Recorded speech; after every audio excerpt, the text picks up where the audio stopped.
ஒரு அரசியல் காழ்ப்புடன் நேர்மை திறனற்று நம்மளை பற்றி குற்றம் சாட்டியுள்ள குறுகிய மனம் கொண்ட முதல்வர் அவர்களுக்கு ஒரு சில கேள்விகள். உச்சநீதிமன்றத்தில், அதாவது 13/10/2025 அன்னைக்கு உச்சநீதிமன்றத்தில் நடந்த அந்த விவாதங்களை வைத்தும் அந்தந்த உத்தரவுகளை வைத்தும் இந்த கேள்விகள்.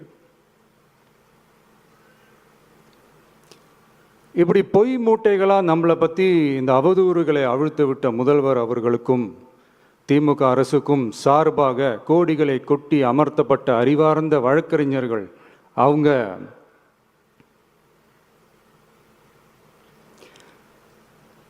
இந்த கபட நாடக திமுக அரசோட தில்லுமுல்லுகளை தாங்கி பிடிக்க இயலாமல் உச்ச நீதிமன்றத்தில் திக்கு திணறி நின்றது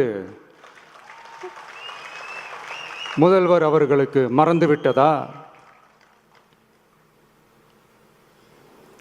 இந்த கரூர் சம்பவத்துக்கு அப்புறமே அவசரமாக ஒரு தனிநபர் ஆணையம்,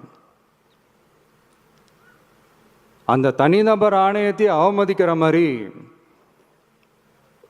அரசு உயர் அதிகாரிகள், காவல்துறை உயர் அதிகாரிகள் எல்லாருமே நம்மளை பற்றி ஃபுல்லாக இந்த அவதூறுகள் பரப்பி ஒரு செய்தியாளர்கள் சந்திப்பு அவசரமாக. இதெல்லாம் ஏன் நடக்குது, எதுக்காக நடக்குது அப்படின்னு ஒட்டுமொத்த தமிழக மக்களும் கேள்வி கேட்க ஆரம்பித்தாங்க. இதுவும் தமிழக முதல்வர் மறந்துட்டாரா?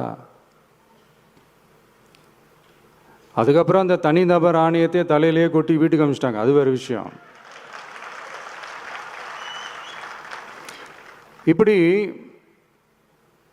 இப்படிலாம் கேள்வி கேட்ட உடனே ஏதாவது பதில் சொல்லி ஆகணும்ல. அதனால சட்டமன்றத்தில் பேசும்போது உண்மை நிலையை தெளிவுபடுத்தத்தான் அப்படின்னு ஏதோ இந்த சட்ட ரீதியாகவும் சத்தியத்திற்காகவும் நடந்தது போல ஏதோ சாமர்த்தியமாக பேசுகிறதா நினச்சி பேசியிருக்காங்க. இப்படி ஒரு 50 வருஷமாக பொது வாழ்க்கையில் இருக்கிற ஒருத்தவங்க ஒரு முதல்வர் அவர்கள் சொன்னது